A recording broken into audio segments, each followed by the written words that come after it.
सौंदर्य लहरी में आज का जो टॉपिक है वो है सर्वजन वशीकरण। वशीकरण के बारे में एक बात तो ये है कि जो हम सभी जानते हैं कि किसी भी चीज को, किसी भी व्यक्ति को अपने वश में करके उनसे मनचाहा काम करवाना, ये सभी लोग, आम जनता, सभी लोग जानते हैं। प्रॉब्लम एक ही है कि ये कैसे।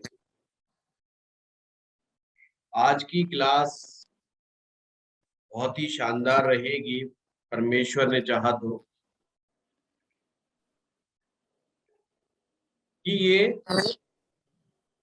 अब बात उठ रही है सर्वजन वशीकरण, यानी कि जितने भी लोग हैं उन सभी का वशीकरण किस प्रकार से किया जाए। और इस क्रिया को जगत गुरु शंकराचार्य जी बहुत ही अच्छी तरह से जानते, इसलिए उन्होंने जो ये श्लोक मैं बोलने जा रहा हूं, इस श्लोक के माध्यम से मां भगवती के श्री चरणों में हम सभी को समझाया कि ये वशीकरण की जो क्रिया है ये वास्तव में है क्या। तो जब हम सर्वजन की बात करते हैं तो सबसे पहले हमें समझना होगा हम दूसरों का वशीकरण तभी कर सकते हैं जब हम में वशीकरण की क्रिया हम खुद के ऊपर करना जानते हैं। यानी कि हम जब खुद की ही के ऊपर क्रिया नहीं कर सकते तो हम दूसरे को वश में नहीं कर सकते। अब ये बहुत ही गहरा सूत्र निकल करके आता है। हमारे जन्म पत्रिका में 9 ग्रह और हर इंसान का कोई ना कोई ग्रह अच्छा होता है और कोई ना कोई ग्रह खराब होता है। अब ये खराब ग्रह क्या करवाता है और अच्छा ग्रह क्या करवाता है, इस चीज को हम पिछले काफी समय से सीख रहे हैं। पर आज हम थोड़ा सा गहरे और डुबकी लगाते हैं। मैं आपके सामने एक प्रश्न रखता हूं। जब शुरुआत हुई थी क्लास की, मैं बेसिक क्लास की बात कर रहा था, तो मैंने एक बात रखी थी आप लोगों के सामने कि ये विद्या जीवन परिवर्तन की विद्या है। तो अगर मैं आपसे पूछूं तो कितने लोगों का जीवन परिवर्तन हुआ। हम कहते हैं कि क्रोध ना करो, गुस्सा ना करो, ईगो ना करो। तो ये बात तो आप कहेंगे ये कौन सा नई बात कह दिया आपने। ये बात तो हम पता नहीं कितने वर्षों से जानते थे। अगर ज्योतिष में आने के बाद केवल अगर हम इस बात को सीखेंगे कि क्रोध ना करो, ये तो हमारे माता पिता भी सिखाते आए, हमारे टीचर्स कहते आए, हमारे आस पड़ोस और रिश्तेदार भी कहते आए हैं कि क्रोध ना करो, अहंकार ना करो, अपनी इंद्रियों को वश में रखो। ये तो सब हम सुनते आए, परंतु आज भी हमसे ये सब चीजें हो जाती। अगर ये सब चीजें हो रही हैं तो इसका तात्पर्य है कि हम अपने ऊपर कंट्रोल अभी तक नहीं कर पा रहे, हम इस चीज को बदल नहीं पा रहे। ये जो चीजें हैं जिससे हमारी कमियां बदल नहीं पा रही, उसके पीछे हम रीजन देते हैं कि साहब क्या करें, मेरा मंगल ग्रह लगन में बैठा है, या पंचम भाव में बैठा है, या लग्नेश के साथ बैठा है, या चतुर्थेश के साथ बैठा है। तो ये बात को हम जानते भी हैं, मानते भी हैं कि गुस्सा नहीं। गुस्सा मैंने जानबूझ करके एग्जाम्पल के रूप में लिया है, क्योंकि गुस्से से सभी लोग वाकिफ हैं। क्या करें, बहुत रोकते हैं पर आज। फिर दूसरी बात कहते हैं कि नहीं नहीं, हम गुस्सा नहीं करते हैं, पर सामने वाला व्यक्ति गुस्सा दिलाता है, फिर भी आता तो है। तो हम फिर कह देते हैं कि देखो भाई, जो अनाज खाता है ना, उसके अंदर गुस्सा भी है। यानी हमारे पास एक के बाद एक जस्टिफिकेशन है। आज पहले हम इस टॉपिक को समझेंगे और फिर उस प्रक्रिया को जानेंगे जो सर्व जन वशीकरण की क्रिया है, कि हम सभी लोगों को वश में कैसे करने में सक्षम होते हैं। कि जिस विद्या से जगत गुरु शंकराचार्य ने अपने अंदर इतना तेज पैदा कर लिया था कि वो एकमात्र व्यक्ति थे उस कालखंड में जिन्होंने बौद्ध धर्म के अनुयायियों को, या कह सकते हैं बौद्ध धर्म को, लगभग लगभग समाप्त प्राय हिंदुस्तान से कर दिया। वो जहां से गुजरते, जिस भी राजा के पास गुजरते, व्यक्तियों से मिलते, लोगों से मिलते, सभी लोग उनकी बात को फॉलो करते। तो ऐसा क्या था उनमें, ये प्रक्रिया कहां से शुरू हुई, और मंत्र और तंत्र, ये दो चीजें जो हैं, ये किस तरह से अपना चमत्कार दिखाते हैं। जब तक हम इस चमत्कार के प्रोसेस को नहीं समझ पाएंगे, तो हम इन प्रक्रियाओं के गहरे स्तर को नहीं छू पाएंगे। तो हम बात करेंगे आज ब्रेन की, दिमाग की। अक्सर मैं अपनी क्लास में कहता हूं कि हमारी कक्षा दिमाग वालों के लिए नहीं है। आपको अपनी बुद्धि का प्रयोग नहीं करना। तो बुद्धि का प्रयोग नहीं करेगा, वो जल्दी से जल्दी ज्योतिषी बनेगा, जल्दी से जल्दी ज्योतिष विद्या में प्रवीण हो सकता था उस समय वो बातें हंसी मजाक में लगती हैं, ये ऐसा कैसे पॉसिबल है। ये तो संभव ही नहीं कि हम बुद्धि का प्रयोग ना करें और फिर भी ज्योतिषी बने। बस असली समस्या हमारी यही है। ब्रेन के दो पार्ट्स हैं, एक कॉन्शियस, एक सबकॉन्शियस। जो सबकॉन्शियस ब्रेन है वही 9 भागों में बटा हुआ है, और 9 भाग और कुछ नहीं, हमारे अंदर शरीर में विराजमान 9 ग्रह हैं। या आप कह सकते हो कि आपकी कुंडली में विराजमान 9 ग्रह हैं। आपके सबकॉन्शियस माइंड में 9 ग्रह जिस स्थिति में है, या आप कंफ्यूज ना हुए तो मैं एक ही बात कहूंगा कि आपकी कुंडली में जो 9 ग्रह हैं, ये वो चीज है कि जो पासी जी लिख रही है, I can't see my video, ये आप पासी जी किसी बच्चे से करवाइए। देखिए, जो 9 ग्रह हैं वही आपके सबकॉन्शियस ब्रेन में बैठी हुई आदतें हैं, या वो चीजें हैं जो हम अपने आप से करते हैं। जिनको किसी भी प्रकार की ट्रेनिंग की जरूरत नहीं है। बुद्धि द्वारा हम क्या सीखते हैं? बुद्धि द्वारा हम वो चीजें सीखते हैं जो हमें बाहर से प्राप्त होती है, जैसे कि भाषा का ज्ञान।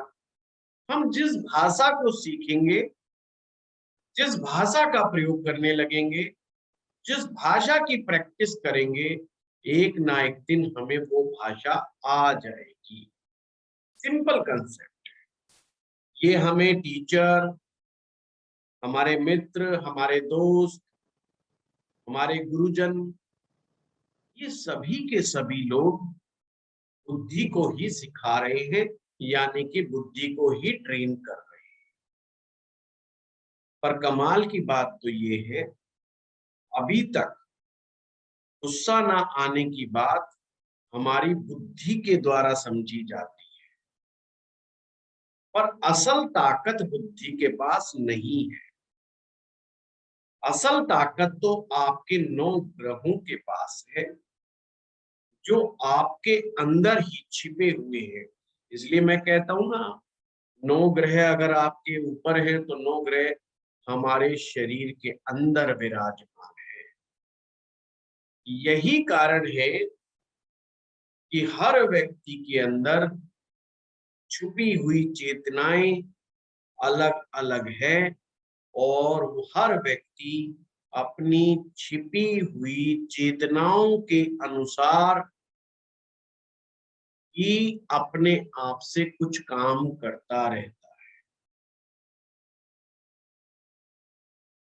कभी आप देखते हैं कि छोटी सी उम्र में कोई बच्चा बहुत अच्छा गाना गाता है, कोई बच्चा की मेमोरी पावर बहुत शानदार है, कोई बच्चा बहुत अच्छा बोल सकता है, कोई बच्चा बहुत अच्छा तर्क कर सकता है, कोई बच्चा बहुत अच्छा डांस कर सकता है, पर वो सब चीजें हम क्यों नहीं कर सकते? तो उसका आप एक ही आंसर देंगे, आप सभी ज्योतिषीगण, कि उनकी कुंडली में योग बना। हर आदमी अपने अपने हिसाब से करेगा। जो लोग ज्योतिष नहीं जानते वो कहेंगे पूर्व जन्म के संस्कार हैं भाई, इसको तो गॉड गिफ्टेड है ये लोग। पर हम ज्योतिषीगण क्या कहेंगे कि क्या करें, इनके ग्रह ही ऐसे हैं, ये ग्रह इनसे अपने आप करवा रहे हैं। मैं आज बात कर रहा हूं उन क्रियाओं की जो अपने आप से होती हैं, जिनको न सीखना पड़ता और ना ही कोई सिखा सकता। जैसे मैं बात करूं यदि काम वासना की, काम वासना को कौन सिखाता है? कोई नहीं सिखाता। आप कहेंगे नहीं जी फिल्मों से सीखते हैं, फलाने से सीखते हैं, सब झूठी बातें। अगर आप किसी स्त्री या पुरुष को जंगल में भी छोड़ दोगे और उसको कोई भी सिखाने वाला नहीं होगा, तो भी उसको इस चीज का अपने आप एहसास होगा। तो किसने सिखाया, किसने बताया? ये तो हम सिविलाइज्ड वर्ल्ड में रह रहे हैं, तो हमें लगता है कि हर चीज सीखी जा रही है, हर चीज सिखाई जा रही है, परंतु वास्तव में ऐसा नहीं है।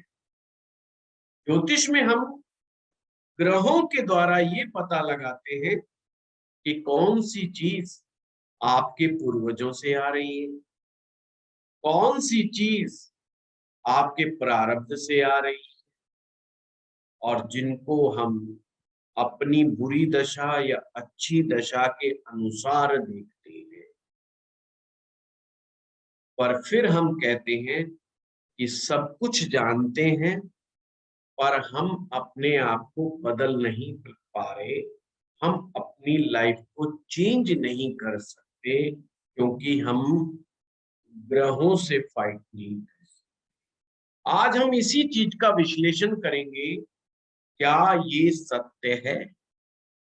अगर हम अपने ग्रहों को अपने अनुकूल नहीं बना सकते थे, तो फिर ऋषियों ने मंत्र क्यों इजाद किए, मंत्रों की खोज क्यों, ये पूरा का पूरा तंत्र शास्त्र रचने की क्या आवश्यकता थी? फिर तो इसका कोई भी कार्य शेष नहीं बचा। हर जगह लिखा हुआ है मंत्र जाप करने से लाइफ में परिवर्तन आता है, पर ये लाइफ में जो परिवर्तन मंत्र द्वारा आता है या तंत्र द्वारा आता है, जब तक इसके प्रोसेस को नहीं समझेंगे तो हम चीजों को नहीं समझेंगे।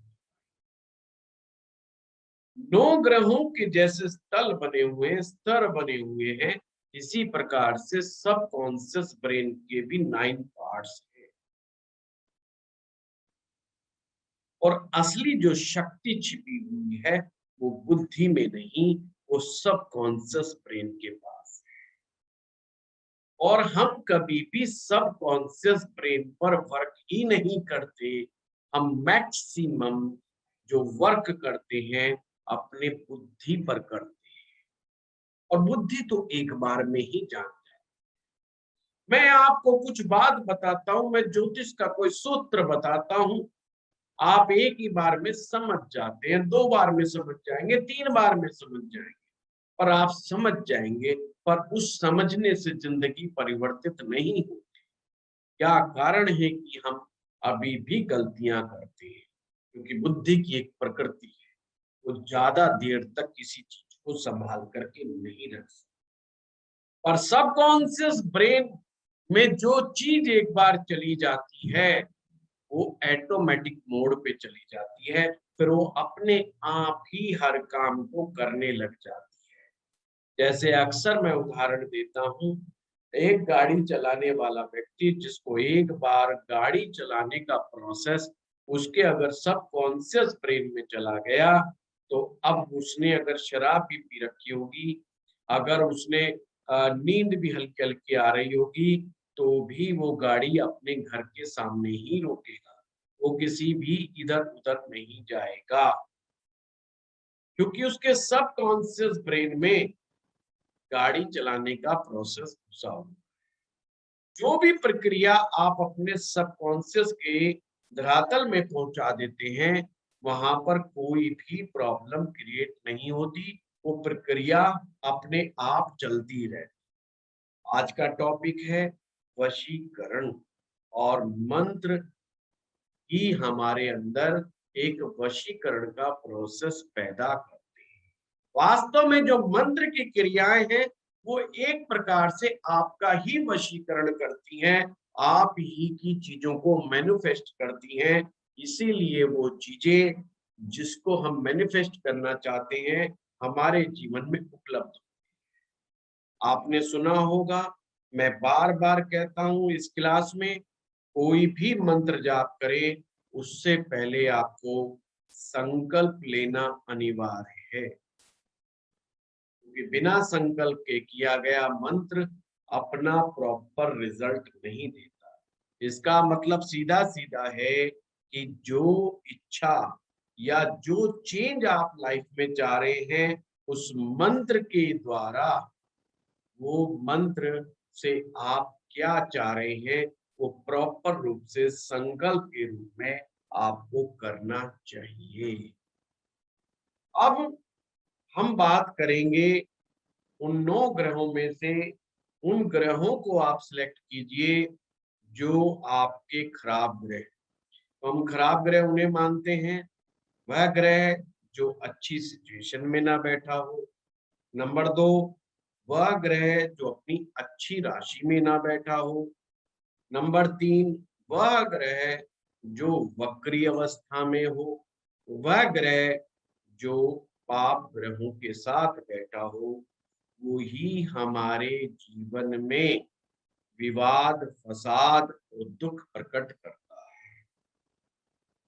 जब भी कोई ग्रह ऐसा निकलता है तो हम ज्योतिषी लोग एक ही बात कहते हैं कि इस ग्रह का आप मंत्र जाप करो, इतनी संख्या में मंत्र जाप। हमारा ये जो कोर्स है ये भी इसी चीज को डेडिकेटेड है कि हम अपने जीवन में समस्याओं का समाधान किस प्रकार से करें तो ही चीजें आगे बढ़ेगी। पर अक्सर इतने उपाय करने के बाद या तो समाधान मिलता नहीं है या हम जिस तरह का चेंज चाहते हैं वो चेंज प्राप्त नहीं होगा। अब यहाँ पर जगत गुरु शंकराचार्य बहुत जबरदस्त बात कर रहे हैं, ये चर्चा चलती रहेगी। पहले मैं आपको वो श्लोक हम उसके ऊपर चर्चा करते हैं ताकि इस बात को हम आगे बढ़े। अब यहाँ पर इस श्लोक को आप फोटो भी ले सकते हैं और आप इस श्लोक को सुन भी सकते हैं। तनुच्छाया भिस्ते तरुण तरणी श्री सरणी भी दिवम सर्वा मूर्वी मरुणि मणि भगनाम समृतीय भवन्तस्य तरस्य धन हरिण शालीन नयना सहो वर्ष्या वश्या कति कति न गिरवा गणिका। अब ये बहुत ही सुंदर बात यहाँ पर कही जा रही है कि माँ भगवती,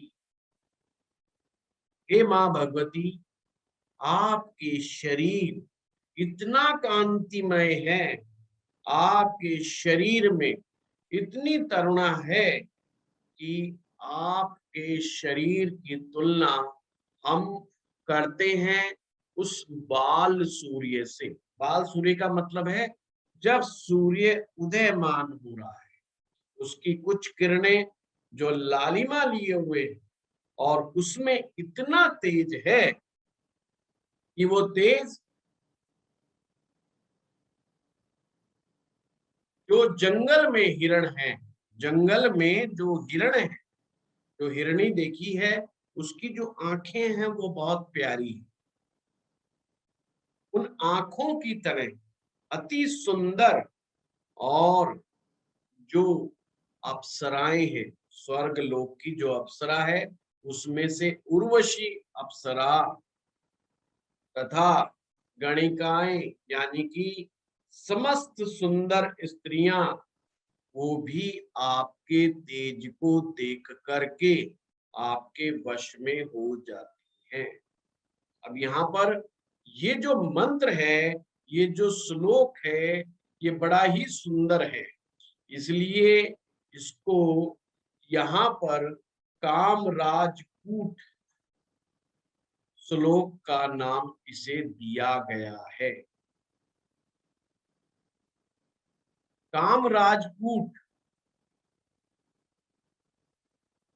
आपके अंदर इतना तेज पैदा कर सकता है कि आप सर्वप्रथम आप अपने अंदर विराजमान समस्त अनिष्ट ग्रहों को भी अपने अनुकूल बनाने में सक्षम हो जाते हैं। और जब आप भीड़ में जाते हैं, अन्य लोगों के पास जाते हैं, तो वो भी वश में हो जाते हैं। इसका कहने का तात्पर्य, इसका शाब्दिक अर्थ ये नहीं है। शाब्दिक अर्थ तो ये है कि हे माँ भगवती, आपके शरीर में से उदयमान होने वाली किरणें वो इतनी तेजस्वी हैं कि जैसे सुबह सुबह सूर्योदय होता है उससे निकलने वाली किरणें का तेज, जो सौंदर्य उसमें समाया हुआ है, ऐसा सौंदर्य जैसे जंगल में डरी हुई हिरणी के जो चक्षु होते हैं, मतलब आंखें हैं उसकी, उसमें देखो कितना अट्रैक्शन है, तथा वो उसके साथ उसका सौंदर्य से तुलना की गई है रंभा, उर्वशी, अन्य अप्सराएं तथा इस जगत में सर्व सुंदर महिलाएं भी आपके इस तेज को देख करके, आपके शरीर के इस तेज को देख करके आपके वश में हो जाते।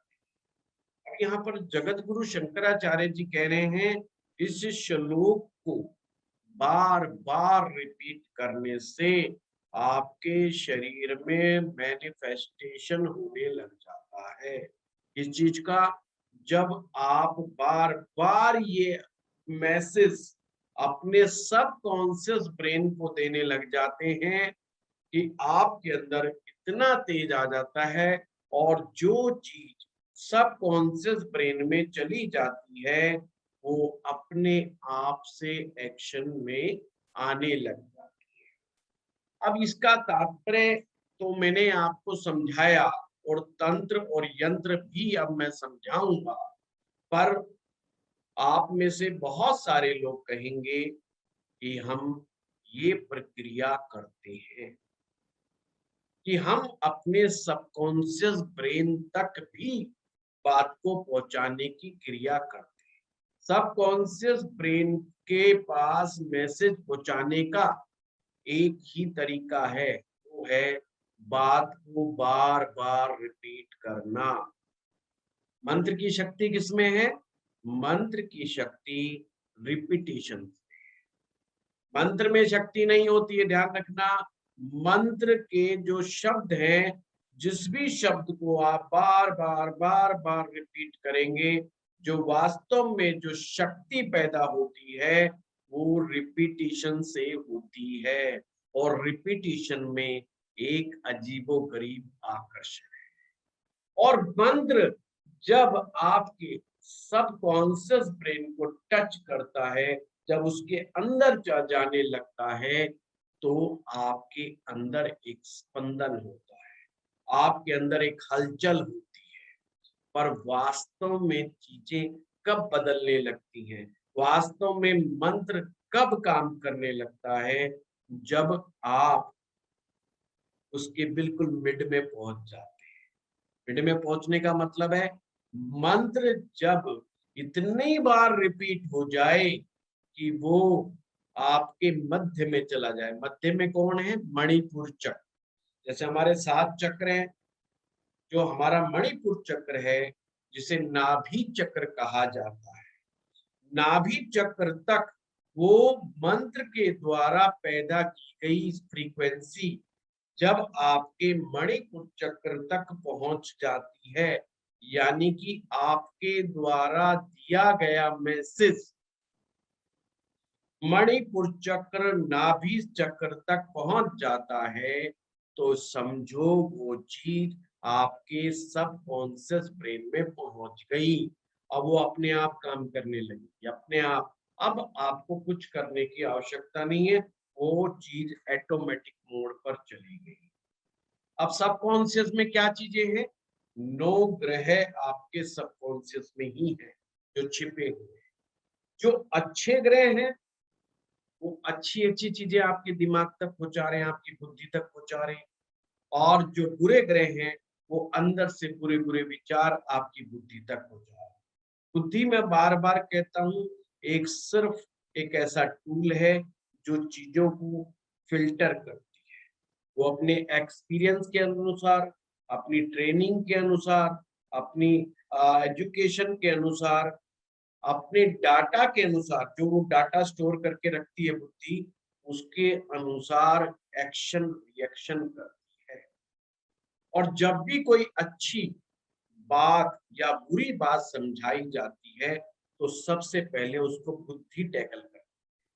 और बुद्धि जिस चीज को सत्य मानती है वो आपके लिए सत्य है, जिस चीज को बुद्धि असत्य मानती है वही चीज आपके लिए असत्य। परंतु यहाँ पर सूत्र ये कहता है कि जिस चीज से आप टैकल कर रहे हो उसके पास तो केवल 10% पावर है, यानी कि कॉन्शियस ब्रेन के पास केवल ब्रेन की 10% ही पावर है, और 90% जो पावर ब्रेन की है वो सब कॉन्शियस ब्रेन की है। यानी कि जब भी रेमेडी की बात आए तो हमें वास्तव में जो रेमेडी करनी चाहिए वो सब कॉन्शियस ब्रेन में जाकर के उस ग्रह की रेमेडी करनी चाहिए, तो वो इफेक्टिव होगी। अब देखिए, आपने सुना होगा हर व्यक्ति अपने कॉन्शियस ब्रेन का जो कि पावर 10% है पूरा इस्तेमाल नहीं कर पाता अपने जीवन। जिनकी 2 से 3% माइंड एक्टिव है उनको हम कहते हैं बहुत इंटेलिजेंट है। जिनका 3 से 6 है उन्हें कहते हैं ये जीनियस लोग। हम अपनी बुद्धि का इतना ही इस्तेमाल कर पाते हैं, यानी कि हम अपने कॉन्शियस ब्रेन का भी मात्र इतना ही इस्तेमाल कर पाते हैं, पर हम अपने 90% जो गुप्त रूप से पड़ा हुआ है, छिपा हुआ पड़ा हुआ है, उसके अंदर जाकर के उसका इस्तेमाल नहीं कर पाते। हम उतना ही उसका इस्तेमाल हो पाता है जितना परमेश्वर ने हमें प्रारब्ध के रूप में दिया है।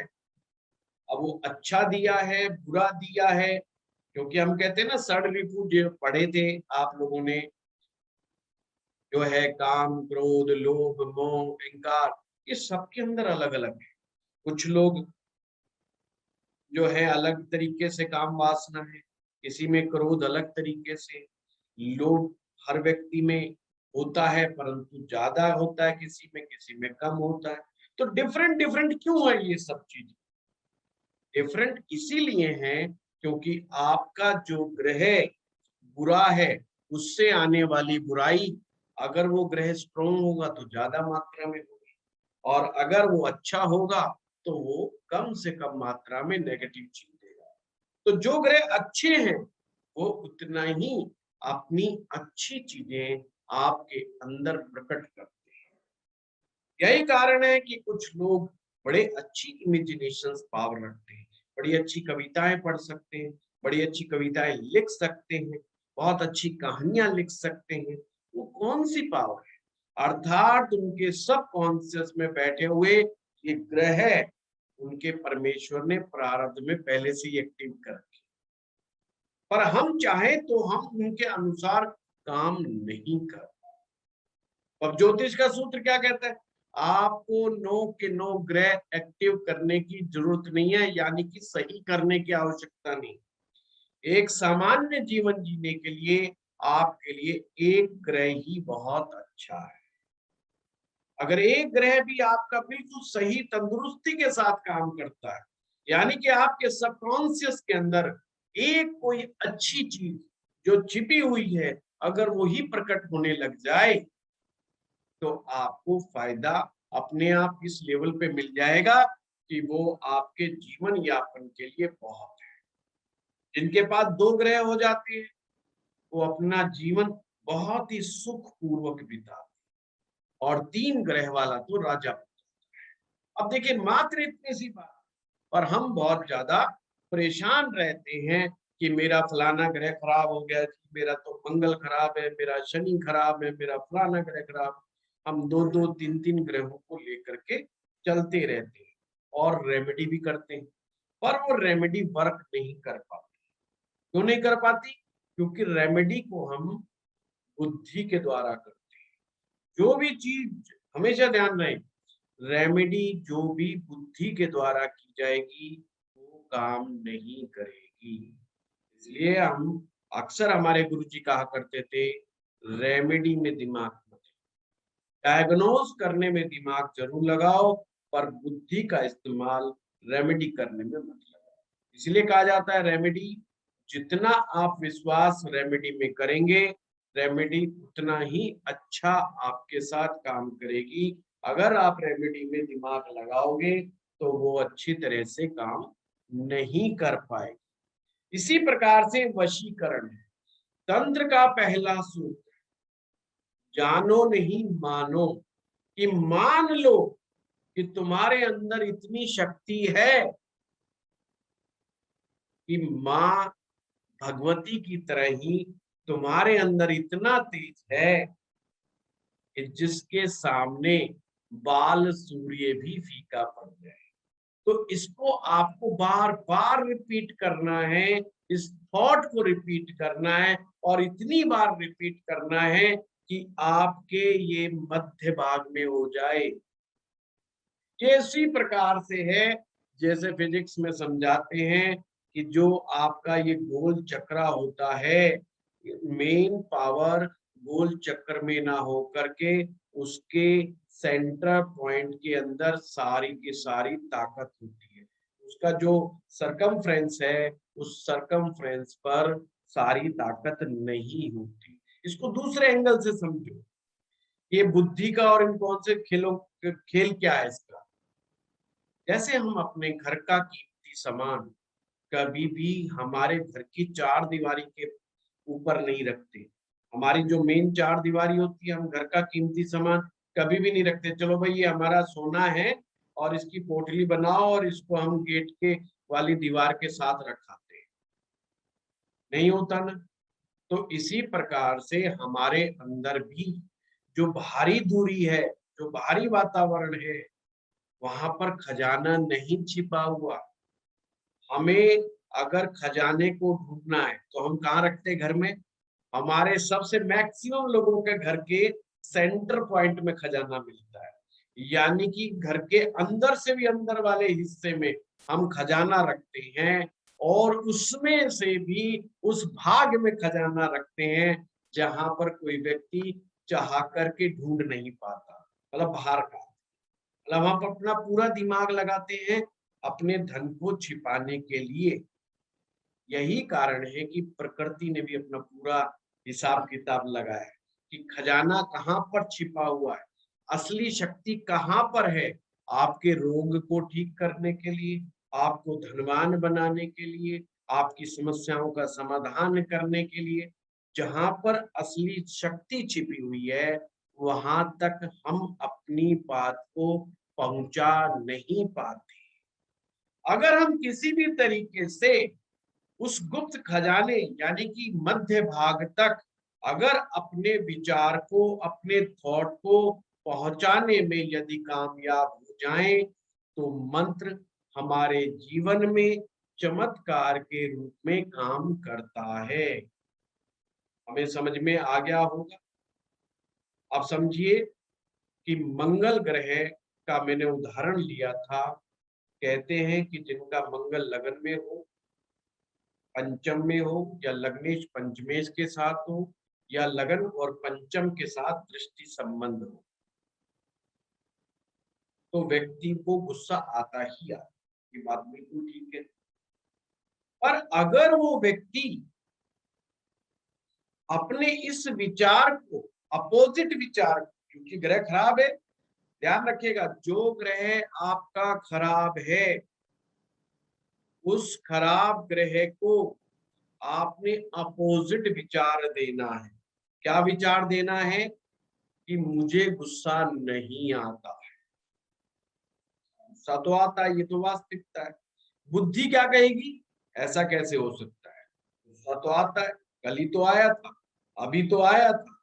पर तंत्र कहता है जानो नहीं, मान लो।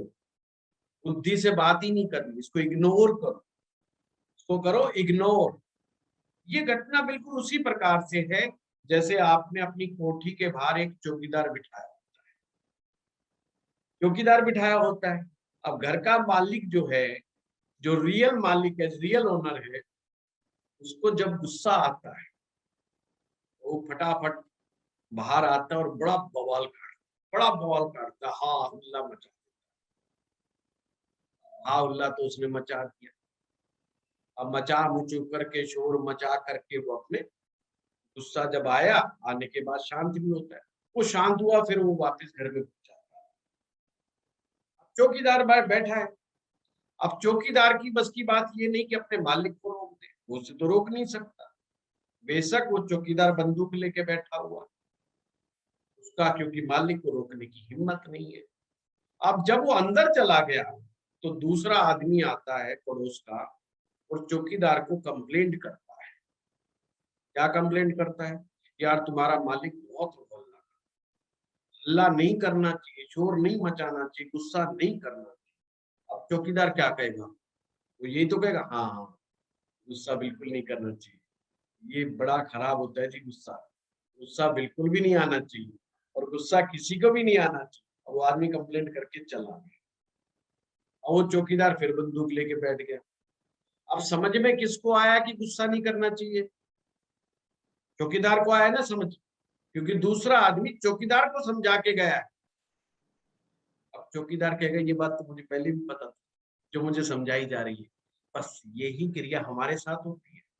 बुद्धि को तो पहले से भी पता था, बचपन से ही पता है कि गुस्सा नहीं करना चाहिए, और वही बात हम बार बार बार बार बुद्धि को आके समझाते हैं, पर फिर गुस्सा आता है, फिर मालिक बाहर आता है, फिर हा हुल्ला करता है और शोर मचाता है खूब, और फिर वापस घुस जाता है। फिर पड़ोसी आता है, फिर कंप्लेंट करता है, किसको? चौकीदार। अब चौकीदार कहता है हाँ हाँ बिल्कुल गुस्सा नहीं कर, ऐसा नहीं होना चाहिए। फिर चुपचाप चौकीदार कहता है अबे ये बात तो मुझे पहले भी पता थी कि गुस्सा नहीं करना चाहिए, पर मैं इसका क्या करूं? जो मालिक है इससे मैं नहीं कह सकता, क्योंकि इसका मेरा कोई संबंध नहीं है कि मैं इसको समझा सकूं। बस वही काम हम सभी लोग करते हैं। जो हमारे अंदर से जो प्रॉब्लम बाहर निकल करके आती हैं, हम अपनी बुद्धि द्वारा उसे टैकल करने की कोशिश करते हैं, और बुद्धि कहेगी ये बात तो मुझे पता है, पहले से ही पता है, और वहीं पर हम फेल हो जाते हैं। रियल प्रॉब्लम क्या है? रियल प्रॉब्लम तो मालिक के साथ है। अगर कोई जाकर के मालिक को ठीक करे, झगड़ा ही खत्म हो जाएगा। पर कोई मालिक को जानता ही नहीं है। ये वही मालिक है जो सेंटर पॉइंट में बैठा हुआ है, हमारे नाभि केंद्र पे बैठा हुआ है। हमारे शरीर की समस्त ऊर्जा हमारे नाभि केंद्र पर समाई हुई है। जब तक विचार वहां तक नहीं पहुंचता, अब आप में से कुछ लोग कहेंगे भाई विचार कहां से प्रकट होगा? हम कहेंगे दिल में आया। दिल से आता ना, मन में आया। मन में यार उसने मुझे गुस्सा दिला दिया, सच में मन करा उसका मुंह तोड़ दूं। कौन करा? बुद्धि नहीं कहा, मन ने कहा मुंह तोड़, बुद्धि ने नहीं कहा। क्योंकि बुद्धि तो जानती है, मुंह तोड़ने की कोशिश करेगा तेरा भी मुंह टूट सकता है। बुद्धि को तो एक्सपीरियंस है ना, तो बुद्धि नहीं कहेगी कभी भी, मन कहेगा ये बात। और मन हम मानते हैं हृदय, हार्ट। तो जिसे हम हृदय चक्र बोलते हैं, तो हृदय चक्र से जब मंत्र का संपूर्ण होता है, जिसे हम नाद ब्रह्म भी कहते हैं, जब वहां से मंत्र निकलता है और आपके नाभि चक्र तक वो विचार पहुंचता है। मंत्र और विचार एक ही बात है, बस मंत्र सघन रूप में होता है, डेंसिटी के रूप में होता है, उसकी इंटेंसिटी ज्यादा है। वो शब्द समूह जिनकी इंटेंसिटी ज्यादा है, उसमें पावर है कि वो जल्दी आपके नाभि केंद्र तक पहुंच सकता है, आपके विचार नाभि केंद्र तक नहीं। हम में से सभी लोगों ने मोटिवेशनल बुक्स पढ़ी हैं, हम सभी लोग पॉजिटिव थिंकिंग की बातें कहते हैं, हम सुनते भी हैं। हम अपने बच्चों को समझाते हैं गुस्सा नहीं करना, गुस्सा नहीं करना। शाम को हम ही लड़ रहे होते, शाम को हम ही झगड़ा कर रहे होते। बच्चा क्या है, बच्चे को तो बेचारे को पता नहीं है, वो कहेगा कैसा बाप, सुबह तो हमें समझा रहा था गुस्सा नहीं करना चाहिए, अब खुद ही लाल पीला हो रहा है। फिर हम कहते हैं क्या करें यार, कंट्रोल ही नहीं। और समस्या क्या है कि बच्चे बेचारे तर्क नहीं करते, पर जब बड़े हो जाते हैं फिर तो तर्क भी करते हैं। वो आपको आपकी कमियां भी समझाते हैं कि पापा आपने ये गलती करी, वहां गलती करी, यहाँ गलती करी। फिर हमें फिर गुस्सा आता है, अरे बच्चे तो हमारे और हमसे ही प्रश्न पूछे, हमने इनको पाला पोसा सब कुछ किया और ये हमसे ही प्रश्न पूछते हैं। फिर हमें और गुस्सा आ जाता है। बस इसीलिए हम दुखी होते हैं। तंत्र इसी का नाम है। तंत्र कहता है पहले मान लो ये वशीकरण होगा, और सबसे पहले खुद का वशीकरण करो, अर्थात अपने सबकॉन्शियस ब्रेन में जाकर के अपनी प्रॉब्लम का समाधान करो, और वो बात कहो कि हाँ मैं ये हूं। जैसे मंगल क्या करता है, नीच का मंगल आदमी को फिजिकल वर्क नहीं करने देता ज्यादा, तो उसे कहो मैं बहुत मेहनती हूँ, मैं बहुत हार्ड वर्क करता हूँ, मैं सुबह शाम मेहनत करता हूँ।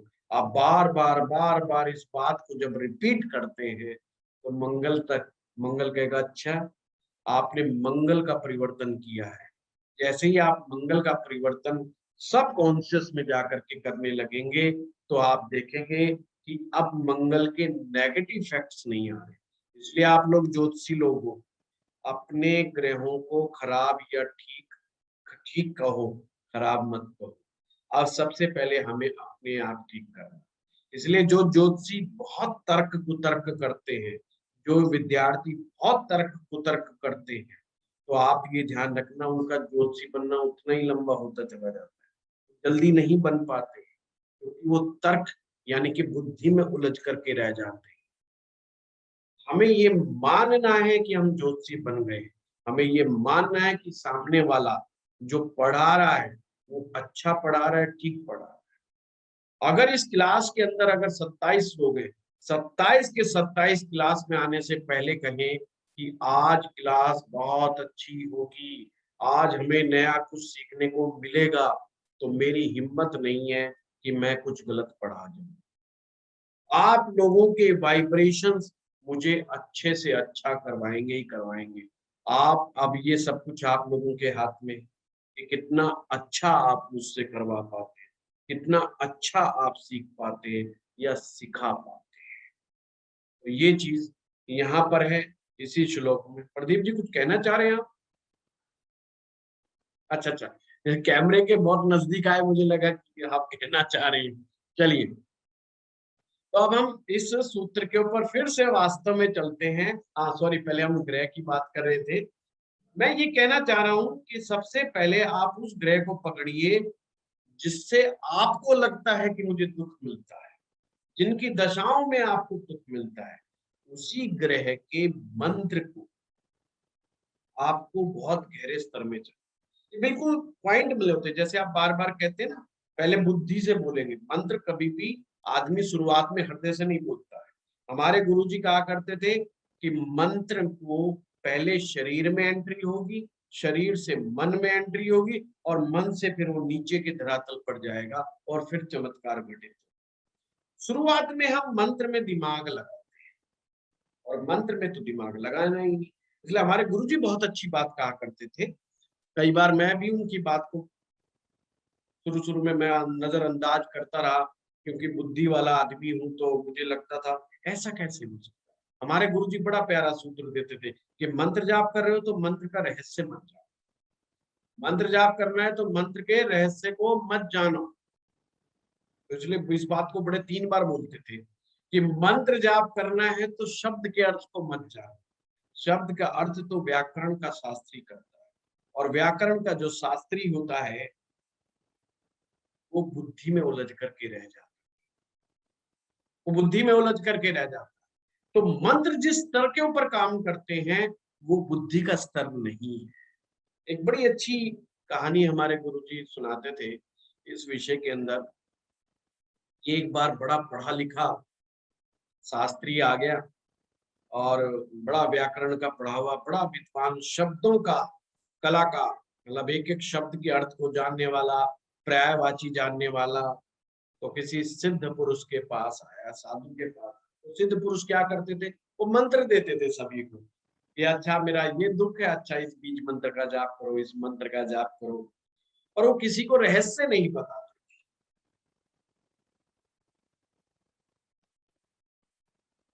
और जो भी व्यक्ति उनको तर्क करता था, यानी कि उनसे कहता इसका रहस्य बताओ या ये ऐसे नहीं वैसे नहीं, उसको भगा देते, भाग जाए। और कुछ और करके आप मतलब कुछ भी उसको दूसरे काम में लगा देते थे और फिर मंत्र भी नहीं देते। तो वो तर्क करने वाले को पसंद नहीं करते। तो वो बड़ा विद्वान पंडित तो जो था, वो बोला भाई, सबने सुना उनके बारे में, तो कहा यार मैं भी गुरु बना लेता हूँ, कम से कम मंत्र दीक्षा तो मिल जाएगी मुझे। तो गुरु जी से उन्होंने कहा कि हे गुरुदेव आप मुझे मंत्र दीक्षा दें। उसने कहा मंत्र दीक्षा तो दे दूंगा, पर तू ठहरा शास्त्री व्याकरण वाला व्यक्ति, तो मेरा मंत्र दिया हुआ मंत्र तेरे काम नहीं आएगा। हैरान हुआ, ऐसा कैसे? अरे तुम इन अनपढ़ लोगों को, उसने मन में सोचा कि तुम इन अनपढ़ लोगों को जिनको कोई ज्ञान नहीं है उनको मंत्र दे रहे हो, और सबको फायदा हो रहा है, सबको लाभ हो रहा है, कुछ का कुछ मंत्र उठा के दे रहे हो, परंतु मुझे नहीं दे रहे। मैं वास्तव में तुम्हारा सही पात्र हूं, अगर मुझे दोगे तो ज्यादा भला होगा लोगों का, मैं और बढ़िया काम कर सकता हूँ। अब उसकी बुद्धि सोच रही है, वो कहता है नहीं नहीं नहीं नहीं, गुरुजी दे दो, गुरुजी दे दो। वो जो है उल्टा सीधा कोई मंत्र उठाता है, शब्द उठाते हैं गुरुजी और उसको कान में फूंक देते हैं। बंदा कहता है यार ये क्या मतलब हुआ? तो वो चला तो जाता है, उस समय वो सारी रात ये सोचता रहता है इस शब्द का क्या अर्थ हुआ, उस शब्द का क्या अर्थ हुआ, कोई सूत्र ही नहीं बन रहा। अगले दिन फिर पहुंच जाते हैं, कहते हैं महाराज जी आपने गुरुजी जो दिया ना ये मंत्र, व्याकरण के हिसाब से टोटल रॉन्ग है और कहीं से कोई सूत्र ही नहीं बन रही। ये तो मुझे कहाँ पार लगाएगा, ये तो मेरा कोई भी सोल्यूशन नहीं कर सकता। और मैंने पुस्तकों का भी अध्ययन किया, मुझे इस तरह का कोई मंत्र मिला ही नहीं आज तक, मैंने खूब पढ़ा और आपने मुझे ये पकड़ा दिया। तो वो कहते हैं भाई मैंने तो पहले ही कहा था कि तेरे ये सब मंत्र मंत्र काम नहीं आने वाले। कमाल की बात है, मंत्र काम मेरे कैसे नहीं आएंगे? मैं ज्यादा अच्छे से जाप करूंगा, विधि विधान से जाप करूंगा। ये अनपढ़ लोग जिन्हें विधि विधान नहीं पता वो तो फायदा उठा रहे हैं और मैं शास्त्री। तो नहीं माना तो गुरुजी ने कहा अच्छा एक शर्त के ऊपर हो सकता है। क्या? बोले हमारा कुत्ता है जो इसको तुम संस्कृत सिखाओ, व्याकरण सिखाओ। कोई बात है, कुत्ते को व्याकरण कैसे सिखाई जाएगी? ना देखो तर्क नहीं करो और इसको प्रारंभ से सिखाओ, बिल्कुल आरंभ से, जीरो से शुरू करो, एबीसीडी से जैसे शुरू करते हैं। यार ये बड़ी गजब की बात है। बोला तुम बहुत बड़े पंडित हो, क्यों नहीं सिखा सकते इसको व्याकरण? अब थोड़ा सा उसमें कॉन्फिडेंस आया, यार हूं तो मैं व्याकरण का बहुत अच्छा शास्त्री, कुत्ते बाजमाने में क्या जरूरत है? कोई बात नहीं। अब गुरुजी कह रहे हैं, सारे कह रहे हैं, सारा गांव कहता है कि बड़े सिद्ध पुरुष है, बड़े ऊंचे उठे हुए लोग, तो इसका तो कुछ तो बात है यार इस आदमी में, कोई ना कोई हो सकता है कि इसके पीछे रहस्य हो। चलो वो कुत्ते के पीछे लग जाता और कुत्ते के सामने रोज रोज अपने संस्कृत के पाठ करे, रोज रोज। अब हर हफ्ते बोला मिलेंगे, तो गुरुजी के पास हफ्ते में आ जाए और पूछे गुरुजी एक ही बात, हाँ भाई क्या प्रोग्रेस हुई, कुत्ते को कहाँ तक आपने सिखाया? कहता है नहीं मेरे को तो यही समझ में नहीं आ रहा, कुत्ते को सिखा भी दूंगा मैं, तो आपको कैसे पता लगेगा कुत्ता कौन सा बोलेगा? बोला नहीं वो मैं पकड़ लूँ, वो मैं सब मेरी ड्यूटी है, तुम चक्रों में मत पड़ो, बस तुम संस्कृत बहुत आसान से आसान भाषा में समझाना, उल्टे सीधे शब्दों में मत समझाना, है ना? तो बिल्कुल आसान जो समझ में आए इसकी। अगर नहीं समझ में आया तो मैं समझूंगा कि तुमने नहीं समझाया ढंग से। फिर टेंशन में आ जाए बेचारा, यार इसको शब्द समझ में कैसे आएंगे, ये तो मेरी भाषा जानता ही नहीं है। ऐसे ही दिन करते रहे, 6 महीने हो गए। फिर वो क्या कहता है गुरुजी ऐसा है ये हाथ जुड़वा लो, महामूर्ख आदमी को भी दे देते तो शायद मैं सिखा देता। अरे कुत्ता समझता ही नहीं मेरी बात, और मैंने आसान से आसान व्याकरण समझाई, आसान से आसान शब्द सिखाए, और मैं इस हालत में आ गया कि मैं तो अब हिंदी में बोलने लगा और ये बट्टा हिंदी में भी नहीं समझ रहा, सिवाय भौंकने के कुछ नहीं करता। गुरु जी कहते हैं बस यही समझ, जिस लोक की मैं बात करूं, जिस अंतरतल की मैं बात करूं, उस अंतरतल को भी व्याकरण समझ में नहीं आती है, उसको भाषा समझ में नहीं आती, उसको शब्द नहीं समझ में आते।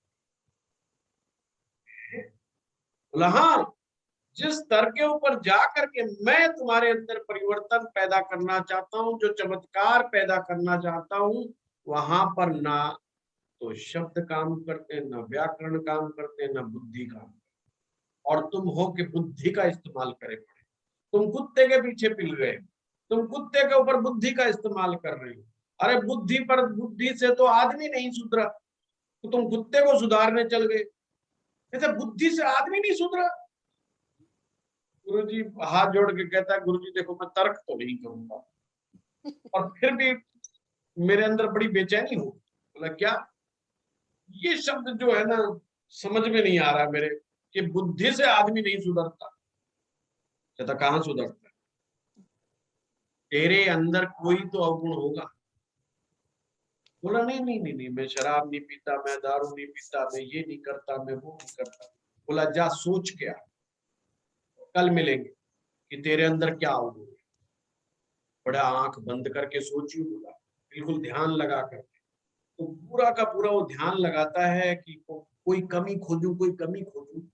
तो देखता उसको कई कमियां नजर आ गई। अरे बाप रे, ये कमी तो मुझे पता ही नहीं थी, ये मेरे अंदर ही थी, ये कैसे हो सकता है। तो चलो भैया, गुरुजी ने सबक सिखा रहे हैं तो अब मैं थोड़ा थोड़ा लाइन पे आ रहा हूँ। पहली बार मुझे एहसास हुआ कि कमियां की तो लिस्ट बनी हुई है यहाँ पर। मैं सही ढंग से किसी से बात नहीं करता था, मैं छोटे आदमी से बात नहीं करता था, मैं जो अनपढ़ होता था उसको मैं धुतकारता था, उसमें सारा लिखा। आखिर है तो ये नैतिकता के हिसाब से कमियां। बोला गुरुजी एक छोड़ो, यहाँ तो कई मिल गई। और मैं तो ये सोचता था, मैं नॉन वेज नहीं खाता, मैं दारू नहीं पीता, मैं तो बहुत विद्वान हूँ, मैं तो बहुत पढ़ा लिखा हूँ, मुझको तो व्याकरण भी आती है, मुझे तो ये भी आता है, वो भी आता है, फलाना ग्रंथ भी आता है। और यहाँ तो कमियां इतनी निकल गई। गुरुजी कहते हैं अब इसको ठीक कर। पर कहता है गुरुजी कौन सा अभी थोड़ी है, ये तो बहुत पहले की है कमियां, मैं तो बचपन से है ये कमियां मेरे अंदर। बोला तो ठीक कर। बोला ठीक कैसे करूं। बोला तू तो बुद्धिमान है, बुद्धि से ठीक कर। जा 3 महीने दिए इनको बुद्धि से ठीक करके आ। ठीक है, बुद्धिमान व्यक्ति है, उसको फिर भी बुद्धि के ऊपर बहुत ज्यादा फक्र है, और बुद्धि से ठीक करता है। वो कहता है भाई ठीक है, मैं अब ये गड़बड़ नहीं करूंगा, मैं वो गड़बड़ नहीं करूंगा, आम आदमी से भी सही ढंग से बात करूंगा, फलाना टिकड़ा। फिर भी उससे चूक हो जाती है, कहीं ना कहीं चूक हो जाती है। कमी तो पैदा कर दी उसने, मतलब जहां अगर 20 प्रॉब्लम थी तो 5-7 के ऊपर ले आया, पर 5-7 से वो विजय नहीं प्राप्त कर पा रहा। गया 3 महीने भी हो गए, अब तो तू सुधर गया होगा। बोला गुरुजी देखो काफी हद तक तो सुधार हुआ है, पर पूर्ण सक्सेस तो नहीं मिली। बोले कमाल है, बुद्धि से भी सक्सेस नहीं मिली है, तू तो बहुत बड़ा व्याकरण का शास्त्री है, बहुत बड़ा विद्वान है, ऐसा तो नहीं हो सकता, या तो तू बुद्धिहीन है या बुद्धि में कोई शक्ति नहीं। फिर जाता है वो, कहते जा इस्तेमाल कर। तो जाता तो ध्यान करता कि गुरुजी की एक बात की, कि तू बुद्धिहीन है, तू बुद्धिहीन है। कहता बुद्धि है ही नहीं, बुद्धि है ही नहीं। जब वो कहता है बुद्धि है ही नहीं, थोड़े समय के बाद क्या होता है, उसका ध्यान लगने लगता है। वो बुद्धि थी जो रोक रही थी उसको ध्यान में जाने से, बुद्धि ही थी जो उसको सही ढंग से काम नहीं करने दे रही थी। वो अब आंख बंद करता है, आंख बंद करते क्योंकि वो बुद्धि तो लोप हो जाती है, आपका तो दिमाग लगाना है नहीं, क्योंकि जब ये कुछ काम करता नहीं तो लगाना भी कहीं, बुद्धि से परे हट जाता। जब वो बुद्धि से परे हटता तो उसको बड़ी आत्मिक शांति मिलती है। कहता है जा अब फिर ध्यान करके और देख कितनी कमियां है। वो आकर के कहता है ना तो कमियां पता लग रही ना खूबियां पता लग रही। बोला जैसे ही आंख बंद करता हूँ कुछ ध्यान सा लग जाता है, और सबसे बड़ी समस्या ये, कमियां भी नहीं पता लग रही तो खूबियां भी नहीं पता लग रही, मैं तो ये भी भूल गया कि मैं व्याकरण का शास्त्री। कहता अब तू शिष्य बनने लायक, अब जो मैंने शब्द दिए थे वो याद और उसी के ऊपर वर्क। और वो व्यक्ति वास्तव में जो पाना चाह रहा था वो पा गया मात्र 3 दिन में। कहते हैं मात्र 3 दिन में उसको भगवत का ज्ञान प्राप्त हो गया, मात्र 3 दिन में। क्या उसको 1 साल लग गया अपनी बुद्धि के साथ, बुद्धि के साथ तर्क और वितर्क करते। तो ये जो तंत्र का ज्ञान, जो ये मंत्र का ज्ञान है, ये बुद्धि का विज्ञान नहीं है, ये सिर्फ और सिर्फ आपके सबकॉन्शियस तक आपके मैसेज को पहुंचाने का मार्ग।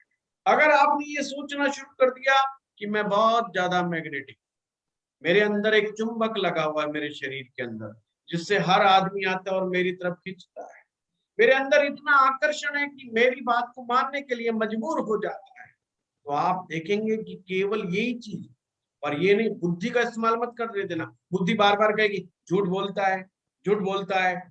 ऐसा भी होता है क्या? तू झूठ बोलता है। आप कहो मेरे अंदर गुस्सा नहीं, बुद्धि उसी समय जवाब देगी तू झूठ बोलता है। देखो बुद्धि की और आपकी लड़ाई होगी, ये ध्यान रखना। बुद्धि सबसे ज्यादा आपका विरोध करेगी, वो कहेगी तू झूठ बोलता है, तो एक नंबर का निकम्मा आदमी। तो ये क्या बात कर, आपको पंडित जी ने बता दिया आज की क्लास में और तू बोलने लगा उल्टी उल्टी बात। ये तो है तेरे अंदर, वो आपको याद कराएगा कब कब आपने झूठ बोला, कब कब आपने गुस्सा किया। वो सारी फिल्म आपके सामने रख देगा। कौन? दिमाग। क्योंकि दिमाग के पास आपका डाटा स्टोर पड़ा हुआ है, सारा का सारा डाटा है उसके पास जीवन में। आपने कब कब गड़बड़ की, कब कब नहीं की। तो ये एक फाइट चलेगी आपकी, इसकी कॉन्शियस ब्रेन एंड सब कॉन्शियस ब्रेन की एक फाइट चलेगी। और आपने किसी तरह से कॉन्शियस ब्रेन को साइड में करना है और सब कॉन्शियस ब्रेन में धीरे धीरे धीरे धीरे उतरना है। वो उतरने का जो मार्ग है, ये वो मार्ग है जो जिसकी वजह से ध्यान, मंत्र, तंत्र ये इजाद हुए। पहले के लोग बेचारे सीधे साधे थे, वो पहले ही बुद्धि कब लगाते थे, ये लगाते ही नहीं थे। आपको पता है कि महात्मा बुद्ध हर बात को 3 बार बोलते थे और लोगों को समझ में आ जाता था और लोग उसी से ठीक हो जाते थे। तो पर आज ये नहीं हो रहा है, आज ये नहीं हो रहा है। क्यों नहीं हो रहा है? हमारी बुद्धि ने बहुत ज्यादा विकास किया है। रामदेव सुबह कह रहा है प्राणायाम करो, हम किताब में पढ़ रहे हैं प्राणायाम करो, सारे पढ़ रहे हैं कि ये करो ये करो ये करो ये करो, पर हम करते नहीं। क्योंकि बुद्धि क्या बोलती है? ऐसा कैसे, ऐसा कैसे हो, 3 दिन करेंगे, करने से कुछ हुआ ही नहीं। बुद्धि को रिजल्ट चाहिए, बुद्धि रिजल्ट ओरिएंटेड। आप ध्यान रखिए, बुद्धि को हम बुध ग्रह से देख रहे थे, बुद्धि को हम बुध ग्रह से देख रहे थे। अब आप कहेंगे 9 ग्रह, आपने कहा अंदर बैठे, बुद्धि तो अलग है। फिर ये वो वाली बुद्धि, वो बुध ग्रह कहाँ गया? 9वें में से था। वो है चालाकी, और चालाकी सीखनी नहीं पड़ती। ध्यान रखिए, सब कॉन्शियस ब्रेन में जो चीजें हैं वो सीखनी नहीं पड़ती, वो अंदर ऑटोमेटिक होती है। मंगल से क्रोध आ रहा है तो चालाकी बुध ग्रह से आ रही है और इसको सीखना नहीं पड़ता। ज्ञान बिना अक्षर से, बिना पढ़े लिखे से, जो कबीर को ज्ञान था वो गुरु का ही तो ज्ञान। ऐसा ज्ञान जिसके ऊपर हम रिसर्च कर रहे हैं, पढ़े लिखे लोग रिसर्च कर रहे हैं, साइंटिस्ट रिसर्च कर रहे हैं कि कबीर ने कह क्या दिया। कबीर ने जो कहा वो आपके दिल को छुआ, जो वैज्ञानिकों को छुआ कि क्या गहरी बात कह दी। अब ये कैसे हो सकता है? दूसरा कबीर पैदा नहीं हुआ, क्योंकि वो ज्ञान जो था, वो जो गुरु का ज्ञान जो था, वो अंदर छिपा हुआ। आप देखिए गुरु मंत्र कैसे मिला कबीर को, मैंने कई बार आपको स्टोरी बताई। रामनाथ, रामानंद जी, सॉरी रामानंद जी, जो कि विशुद्ध ब्राह्मण थे और शास्त्र पढ़ते थे, शास्त्र पढ़ाते थे, वेदाचार्य थे। अब कबीर के बारे में व्याख्या है कि या तो ये शेड्यूल कास्ट है, भाई जुलाया है, या ये मुसलमान है, दो में से है। असली बात तो पता नहीं लग रही। जुलाया पाल रहा था तो इसको जुलाया कह दिया गया। और ये कहा जाता है कि मुसलमान ने भी एक औलाद अपनी ऐसे बहा दी थी तो वो जुलाए को मिल गया, पर वास्तव में पता ही नहीं। तो जुलाया पाल रहा था तो उसे शेड्यूल कास्ट के रूप में माना गया और कबीर से एक दूरी बनाई। बड़ा सुना कि कबीर बड़ी अच्छी बातें कहता है। अब रामानंद जी को भी पता था, पर रामानंद जी चाह करके उसे दीक्षा नहीं दे पाए, क्योंकि बनारस के समय उस समय ये था कि भाई ब्राह्मण छोटी जाति को दीक्षा नहीं दे। और कबीर जी को कैसे आभास हुआ कि गुरु तो यहाँ पर केवल रामानंद है। कितने गुरु थे काशी में? काशी तो वेद की नगरी कही जाती है, वहां तो कहते हैं ना तोते को भी वेद आते हैं। तो यहाँ देखिए कितनी ज्ञान की नगरी कही गई है वे काशी को। और उस समय तो वहां पर तो वेदाचार्य एक से एक बड़े बड़े थे, पर केवल और केवल कबीर को विश्वास किस पे? रामानंद जी पे। और वो बेचारे कई बार जाते हैं आश्रम के बाहर, चक्कर लगाते हैं, उनको भगा दिए जाते हैं। कई बार उन्होंने रिक्वेस्ट करी कि गुरु जी से मिलने, तो उनके शिष्य ही भगा देते कि तू तो जुलाया है, तेरे से क्यों मिलेंगे गुरु जी, उनका तो ब्राह्मण समाप्त हो जाए। गुरु की भी इच्छा कई बार हुई कि कबीर बेचारा मिलना चाह रहा है, शिष्यों ने बताया तो मिल आ जाए, पर फिर फंस गए वो भी जातिवादी के अंदर किया, अरे तो मरना हो गया। तो देखिए क्या कबीर जी ने कहा। कबीर जी को वहां बैठे बैठे ध्यान में समझ में आया, गुरु जी दीक्षा तो देना चाह रहे हैं, पर तो सामाजिक बंधन में बंध गए, इसलिए तू किस तरीके से लेगा, उन्होंने परमात्मा ने पहले ही बताया। सुबह सुबह 3-4 बजे के करीब ब्रह्म मुहूर्त में जाते थे गंगा स्नान के लिए, और कबीर रात को ही आकर के सीढ़ियों पर सो गए, लेट गया, सारी रात लेटा रहा। और सुबह जैसे आए तो रामानंद जी का पांव कबीर पर लगता है, टच होता है, क्योंकि टच की प्रक्रिया गुरु की बहुत जरूरी है। और जैसे टच होता है तो उनको लगता है कि किसी इंसान के ऊपर तूने पैर रख दिया, तो उनको गलानी भाव से कहते, हे राम राम राम, हे राम, अंदर से निकलता हे राम, किसी को बेचारे को पाँव रखा है, ये मुझसे क्या। इतनी देर में कबीर एकदम उठ जाते हैं और कहते गुरु जी हो गया। वो कहते हैं क्या हो गया, तू कौन? कहता मैं कबीर। कहते हैं क्या हो गया, मुझे तो बता। बोला गुरु दीक्षा होगी, तुम मेरे गुरु, मैं आपका शिष्य। कहते मैंने तो दीक्षा दी नहीं। तो कहते हैं जो प्रथम वाक्य निकला वो गुरु मंत्र है, इसलिए कहते हैं ना, गुरु के मुख से निकला हुआ हर वाक्य गुरु मंत्र के समान होता है। तो उन्होंने कहा आपने बोला राम, मेरे लिए तो यही गुरु मंत्र है। राम जी हो गए मेरे इष्ट, राम जी हो गए सब कुछ, मेरा मंत्र हो गया राम। और वो वहां से कबीर जी 9-11 हो गए। अब देखो गुरु और शिष्य, अब दीक्षा तो हो गई है, पर गुरु जी बताए ना अंदर आकर के कि आज क्या घटना घटी, क्योंकि कहेंगे तो फंसेंगे, सारे कहेंगे अरे क्या हो गया, आपने किसको दे दी दीक्षा, ये तो गलत हो गया। पर रामानंद को एक आत्मिक शांति महसूस हुई कि जो इच्छा मेरे अंदर वर्षों से थी, इतने शिष्य मैंने बनाए, पर शिष्य तो एक ही है जो कबीर है। ऐसा शिष्य मुझे कभी नहीं मिला, कबीर जैसा शिष्य कभी नहीं मिला। तो परंतु देखिए कमाल की बात, हमेशा जब भी रामानंद गुजरते थे, कबीर उनके श्री चरणों में धो खाता था, दूर से ही, क्योंकि अब वो ब्राह्मण पास तो आने नहीं देते थे, और भी उनके इर्द गिर्द शिष्यों का समूह होता था, तो दूर से ही सड़क के ऊपर वो मत्था टिकाते थे, लंबे हो जाते थे। तो लोगों को थोड़े दिनों में समझ में आने लग गया कोई ना कोई चक्कर है। कबीर जैसा संत, क्योंकि कबीर की भी ख्याति बहुत थी, कबीर के पास भी बहुत लोग दोहे सुनने आते थे, उनके वचन सुनने आते थे, उनके प्रवचन सुनने आते थे। तो सारे लोग बोले यार ये क्या, कबीर जैसा महान संत और रामानंद के सामने झुकता, और रामानंद कुछ भी नहीं बोलते, बस सीधे निकल जाते। और कई बार तो ऐसा करते थे कि जैसा कुछ देखा ही ना हो उन्होंने कबीर की तरह, पर कनखियों से कहते थोड़ी सी आंख से देख लिया करते थे कबीर, और हृदय से आशीर्वाद देते, तेरा जो है परचम लहराए। तो देखिए कि कमाल की बात है, गुरु शिष्य का संबंध देखिए, कोई वार्तालाप नहीं हो रही, कोई एक सिर्फ मंत्र के सिवा गुरु और शिष्य ने कभी बात नहीं, कोई वार्तालाप नहीं है, कोई शिक्षा नहीं है, कोई दीक्षा नहीं है। इसीलिए तो कहा गया है कि गुरु की आंखों में अमृत बरसता है। मैंने कब से शुरू से आप लोगों को बताता आया हूं, पर अब समय आ गया है आप उनके रहस्य को भी प्रकट करो। ये ऐसे ही नहीं कहा गया है ज्योतिष के अंदर कि गुरु इतना शुभ क्यों, क्योंकि उसकी आंखों में अमृत बरसता है।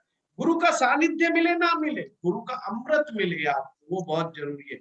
गुरु की आंखों में आना बहुत जरूरी है, और गुरु की आंखों में वो आ, जैसे गुरु की आंखों में आए, कबीर कहां से कहां पहुंच गए। वो कबीर जिसने सभी ब्राह्मणों को पीछे छोड़ दिया, सारे ब्राह्मणों का तेज कुछ हो गया कबीर के सामने।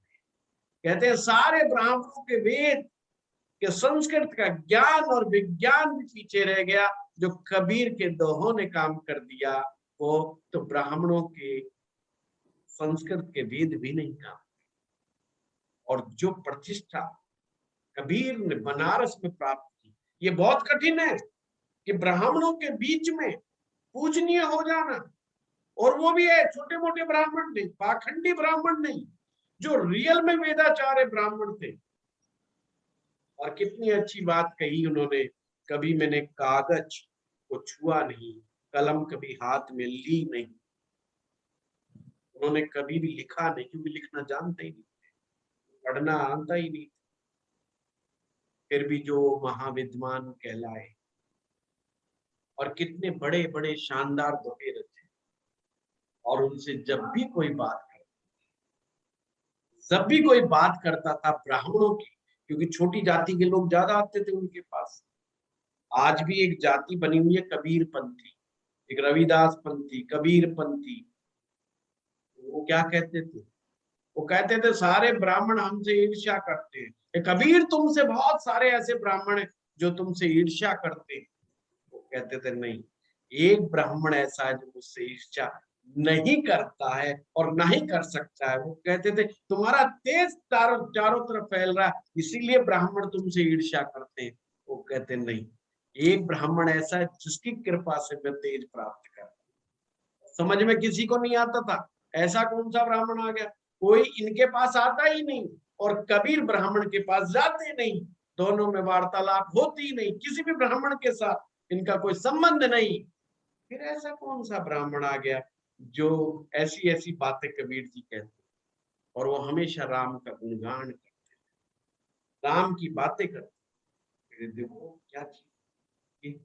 तो आपको समझना होगा जो गुरु है वो आपके अंदर जाकर के काम करना चाहता है, बाहरी स्तर के ऊपर काम नहीं करना चाहता, वो आपके अंदर गहरे स्तर में काम करना चाहता है। मंत्र बस यही चीज कर रहा है। जब तक आप मंत्र को आप उसके भीतरी केंद्र तक नहीं पहुंचा देंगे, क्योंकि नाभि के ऊपर ही सारी ऊर्जा समाहित है, जब तक उस ऊर्जा को टच नहीं करेंगे, वो ऊर्जा जब तक आपको नहीं जाएगी तो आपका काम कैसे बनेगा? आपको अंदर पहुंचाना, आपके अंदर ये चीज क्रिएट करनी पड़ेगी आपको कि मेरा जो फलाग्रह है वो बहुत ही अच्छा है। और बुद्धि का इस्तेमाल नहीं करना है, ध्यान रखो। तो बुद्धि का इस्तेमाल कब होता है? जब आप आंखें खोलते हैं। बुद्धि आपकी 5 इंद्रियों से सारे संकेत पकड़ती है। बुद्धि कहां से पकड़ सूचनाएं प्राप्त करती है? 5 इंद्रियों से। ये आप सबको पता है। बुद्धि 5 इंद्रियों के द्वारा सारी सूचनाएं प्राप्त करती है। इसीलिए कहा गया है इंद्रियों पर कंट्रोल करो। इंद्रियों पे कंट्रोल करने का मतलब है बुद्धि को साइड में कर दो। जब आप इस संसार के अन्य काम करते हो, जब आप संसार के अन्य काम करते हो तो ऑटोमेटिक उस समय तक काम करो, परंतु बाद में आप अपने अंदर अपनी इंद्रियों पर कंट्रोल करके अपने अंदर के इनरनेस की यात्रा करो। वो आपके लिए बहुत जरूरी है। कोई पुरुष स्त्री को देख करके काम वासना ग्रस्त हो जाता है, ये बात कौन सिखाता है? उसके कान में आके कौन कहता है कि तू अब एक्साइटेड हो जा? कोई नहीं करता। ये उसके अंदर छिपा हुआ है, ये काम के अंदर उसके अंदर छिपा हुआ है और वो अपने आप काम करता है। इसलिए कोई भी मंत्र जो है, जिस संकल्प के साथ आप जिस मंत्र को कर रहे हो, आप उसको इतना दोहराओ और बुद्धि को हटा करके उसके अर्थ में ना जा करके कि वो आपके नाभि केंद्र तक पहुंच जाए, आपके सेंटर पॉइंट तक पहुंच जाए, तो आप देखना वो मंत्र चमत्कारिक रूप से काम। और उसकी क्या पहचान है कि मंत्र आपके अंदर गहरे में जा रहा है? पहचान यही है कि आप गिनती भूल जाओगे। पहचान यह है कि माला छूट जाए। पहचान यह है कि आप ट्रांसडेंटल सिचुएशन में पहुंच जाएंगे उस मंत्र को जाप करते करते।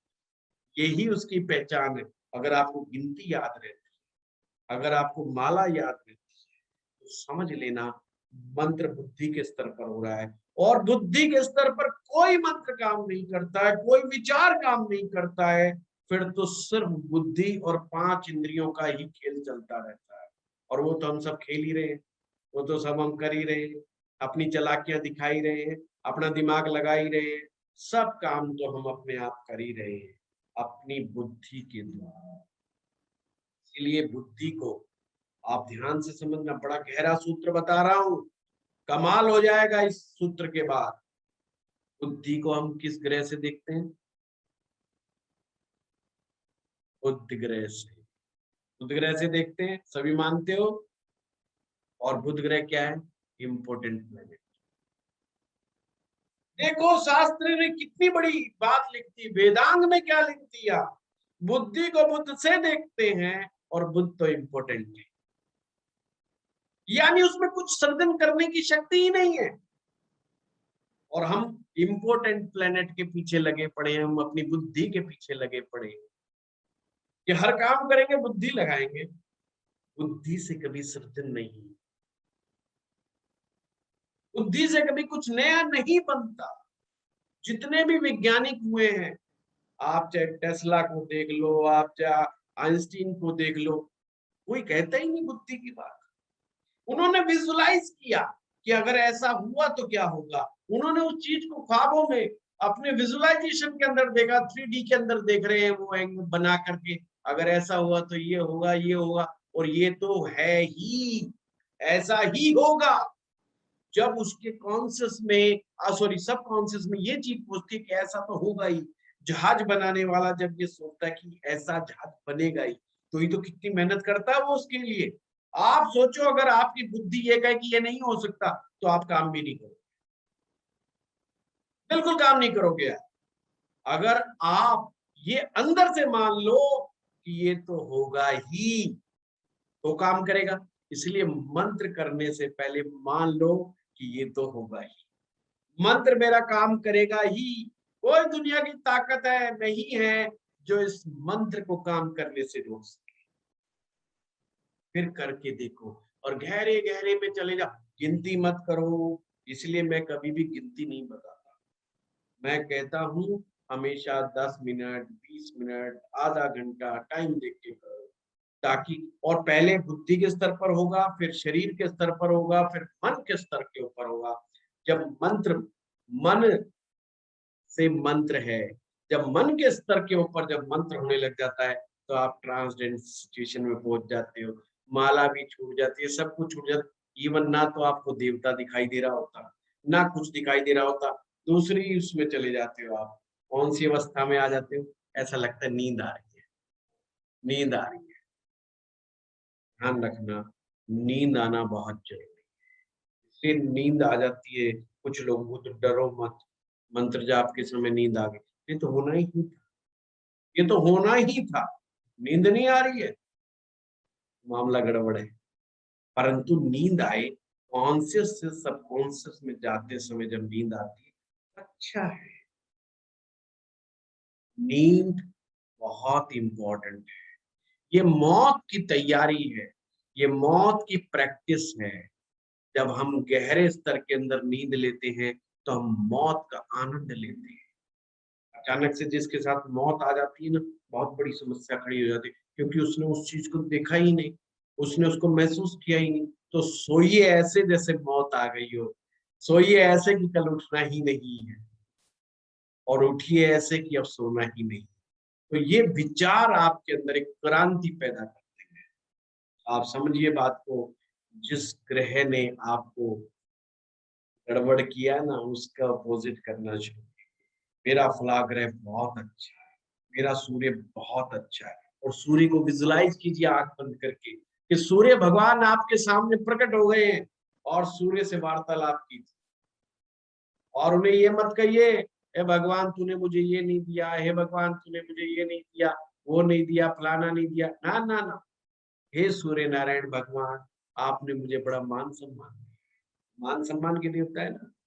हे सूर्य नारायण भगवान, आपने मेरे अंदर इतना प्रकाश भर दिया है कि जो भी मेरे सामने आता है मेरी बात को मान लेता है। हे सूर्य नारायण भगवान, उनसे कहिए मुझे कभी बदनामी का सामना नहीं करना पड़ा, मैंने आज तक बदनामी का सामना नहीं किया।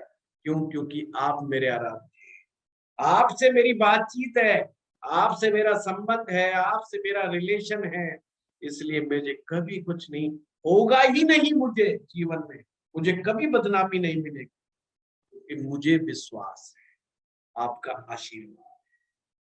आप उस देवता के साथ कांटेक्ट बनाइए, जब तक आप किसी से रिलेशनशिप नहीं बनाएंगे वो आपको देगा कैसे? आप कभी भी भिखारी को सिवाय भीख देने के और कुछ नहीं देंगे। भिखारी को भीख ही दी जाती है और क्या दोगे? तो जब हम मंदिरों में मांगने जाते हैं तो आपको सिवाय भीख के कुछ नहीं मिलती। इसलिए लोगों की मंदिरों में जाने के बाद भी पूरी की पूरी समस्याओं का समाधान नहीं मिलता है, उन्हें भीख के रूप में थोड़ा-थोड़ा मिलता है। तो जाते हैं इसलिए कि कुछ ना कुछ मिल ही जाता है, कि जैसे भिखारी को एक भीख मिल जाती है मांगने पर बार-बार, ऐसे ही हम लोगों को साथ मिल जाती है। हमेशा ध्यान रखिए इस चीज़। आज मैं एक वीडियो देख रहा था 1947 का, अलग हुआ था कोई सिख भाई जो है, अ, बुजुर्ग सिख थे, और वो बता रहे थे 1947 की घटना को बता रहे थे। उनकी मेरे को एक बात बहुत अच्छी लगी। उन्होंने अपनी पुरानी आप बीती सुनाई, किस तरह से वो अमीर परिवार था पाकिस्तान में, और फिर वो बिल्कुल ऐसे हालात में पहुंच गया कि 3-3 दिन तक भी उनके पास खाने का हिसाब नहीं था।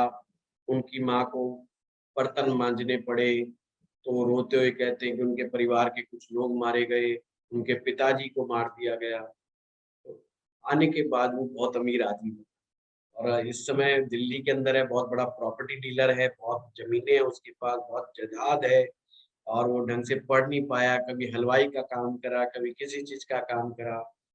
तो उसकी माँ जो है एक बात कहती थी, 2 चीज़ें बेटा कभी मत भूलना, एक ग्रैटिट्यूड और दूसरा है दसवंत, यानी अपनी कमाई का 1/10 भाग दान। बोला तेरी कभी भी बरकत में कमी नहीं आएगी। तो वो एक ज़िक्र करता है एक हिंदू व्यक्ति का, जिसने उसको हलवाई का काम सिखाया। जो उसका हलवाई का लड़का था एक्चुअली में, वो दिल्ली के अंदर, वो उसका दोस्त बनता है, और वो कहता है कि उनके गुर्बत के दिनों में उसको पकौड़े बनाने सिखाता है, और उसको बराबर उस समय में पार्टनरशिप करता है। कहता है हम 400 रुपए कमा के लाए मेले में, और उसने मुझे 400 रुपए में उसने 40 मतलब 10% सॉरी 40 रुपए उसने गुरुद्वारे में अर्पित कर दिए। नहीं सॉरी मंदिर में अर्पित कर दिए। तो वो कहता है मैं 1/10 भाग अपनी कमाई का जो है मैंने चढ़ा दिया, अब 360 रुपए में से बँटवारा करेंगे। कहता है पहली बात कि इतनी गुर्बत के दिनों, गुर्बत का मतलब गरीबी, गरीबी के दिनों में उस समय भी वो हलवाई का लड़का जो है 40 रुपए चढ़ा कर के आता है, और मेरे को कहता है हिस्सा तो तेरे को दूँगा पर 360 में से दूँगा। और मुझे आधा देता है, जबकि मेरा मेरा वाला ना तो सामान था, मेरे पास तो कुछ था ही नहीं खरीदने के लिए, सिर्फ मैं उसके साथ खड़ा था, मेहनत करा रहा था, उसने इसी का आधा दे दिया।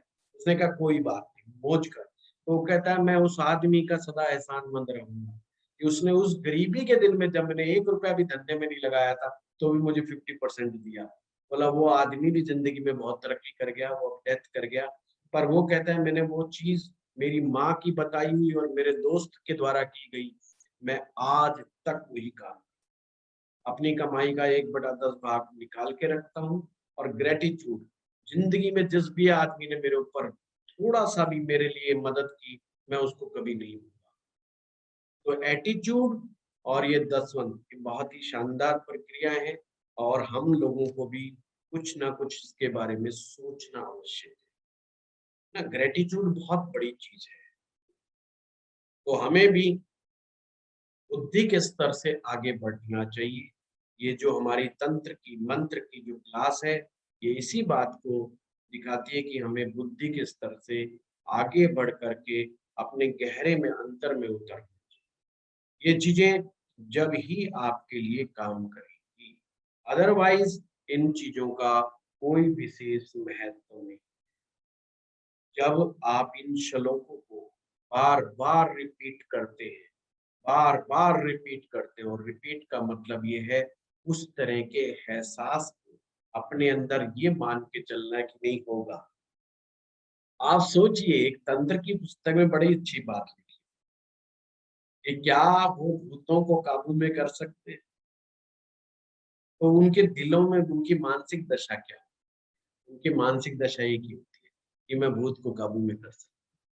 और यही चीज जब उनके सब कॉन्शियस माइंड में चली जाती है, तो ही उनके सामने भूत भी प्रकट होते हैं और वो भूतों को बंधन में भी बांधते हैं। एक कमाल की बात। तो ये सारा खेल मैं कई दिनों से हिसाब में देख रहा था कि सारा खेल सब कॉन्शियस, सारा खेल। अगर एक मोटा आदमी कहे कि नहीं मैं मोटा नहीं, मैं पतला हूँ, मैं शरीर से सुंदर हूँ, तो आप देखिए उसका मोटापा कम होना शुरू हो जाएगा। बहुत सारी चीजें, आप अपनी बीमारियों को भी ठीक कर सकते हैं, आप अपनी बहुत सारी प्रॉब्लम्स का समाधान कर सकते हैं। जिसकी पत्नी कहना नहीं मान रही हो, कहे कि मेरी पत्नी बहुत अच्छी है, सारा कहा मानती है, इससे बढ़िया और इससे अच्छी पत्नी मुझे मिल ही नहीं सकती। भगवान तूने बहुत अच्छी पत्नी दी। पत्नी का स्वभाव बदलने लगता है। ये प्रैक्टिकल चीज है और ये फैक्ट